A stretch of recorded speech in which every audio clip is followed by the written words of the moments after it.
Greetings, good people. Paul here. So today we're going to be reading through John 11 in the ESV. So without further ado. Now a certain man was ill, Lazarus of Bethany, the village of Mary and her sister Martha.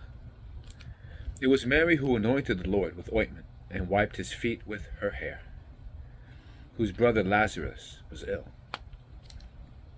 So the sisters sent to him, saying, Lord, he whom you love is ill. But when Jesus heard it, he said, This illness does not lead to death. It is for the glory of God, so that the Son of God may be glorified through it. Now Jesus loved Martha and her sister and Lazarus. So when he heard that Lazarus was ill, he stayed 2 days longer in the place where he was. Then after this he said to his disciples, Let us go to Judea again.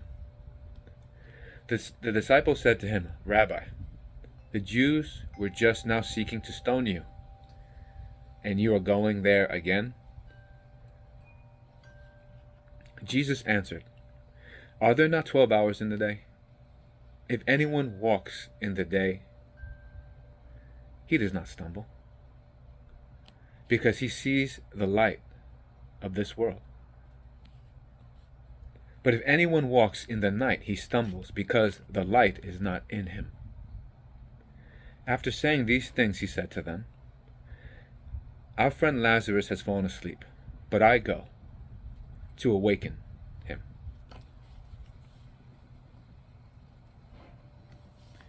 The disciple said to him, Lord, if he has fallen asleep, how will he recover?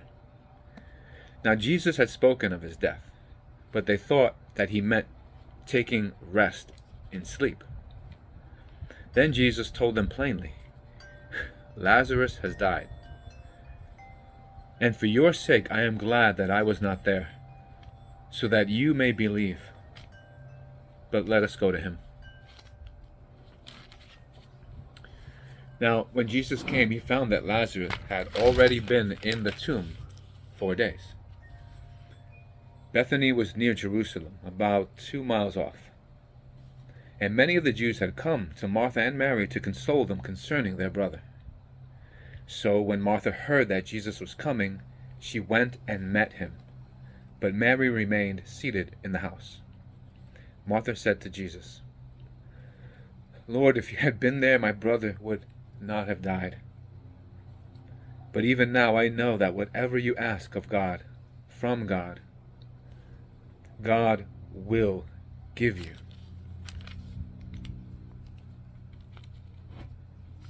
Jesus said to her, Your brother will rise again. Martha said to him, I know that he will rise again in the resurrection on the last day.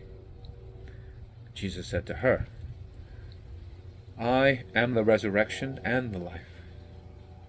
Whoever believes in me, though he dies, yet shall he live.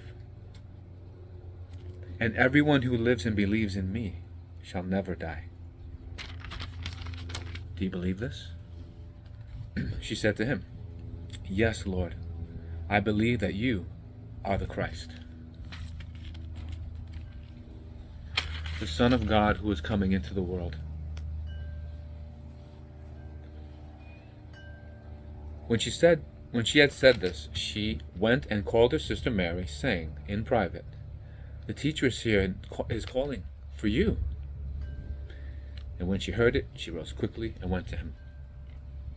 Now Jesus had not yet come into the village, but was still in a place where Martha had met him. When the Jews who were with her in the house, consoling her, saw Mary rise quickly and go out, they followed her, supposing that she was going to the tomb to weep there. Now when Mary came to where Jesus was and saw him, she fell at his feet, saying to him, Lord, if you had been here, my brother would not have died. When Jesus saw her weeping, and the Jews who had come with her also weeping, he was deeply moved, in his spirit and greatly troubled. And he said, Where have you laid him? They said to him, Lord, come and see. Jesus wept.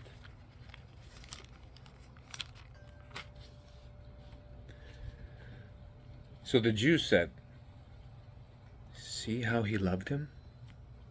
But some of them said, Could not he who opened the eyes of the blind man also have kept this man from dying? Then Jesus, deeply moved again, came to the tomb.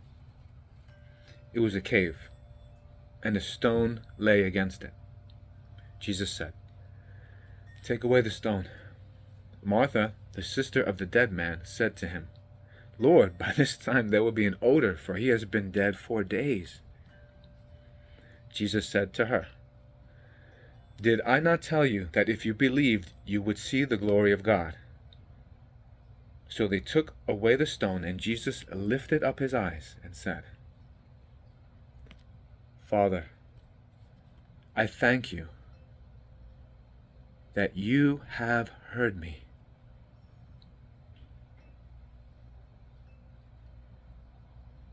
I knew that you always hear me, but I said this on account of the people standing around, that they may believe that you sent me. When he had said these things, he cried out with a loud voice, Lazarus, come out. The man who had died came out, his hands and feet bound with linen strips, and his face wrapped with a cloth. Jesus said to them, Unbind him and let him go. Many of the Jews, therefore, who had come with Mary and had seen what he did, believed in him. But some of them went to the Pharisees and told them what Jesus had done. So the chief priests and the Pharisees gathered the council and said, What are we to do? For this man performs many signs. If we let him go on like this, everyone will believe in him. And the Romans will come and take away both our place and our nation. But one of them, Caiaphas, who was the high priest that year, said to them, You know nothing at all, nor do you understand that it is better for you that one man should die for the people, not that the whole nation should perish. He did not say this of his own accord, but being high priest that year, he prophesied that Jesus would die for the nation. And not for the nation only, but also to gather into one the children of God, who are scattered abroad.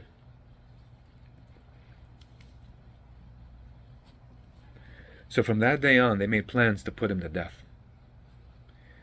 Jesus therefore no longer walked openly among the Jews, but went from there to the region near the wilderness, to a town called Ephraim.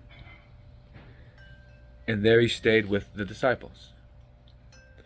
Now the Passover of the Jews was at hand, and many went up from the country to Jerusalem before the Passover to purify themselves. They were looking for Jesus and saying to one another, as they stood in the temple, What do you think? That he will not come to the feast at all? Now the chief priests and the Pharisees had given orders that if anyone knew where he was, he should let them know, so that they might arrest him. See you guys next time.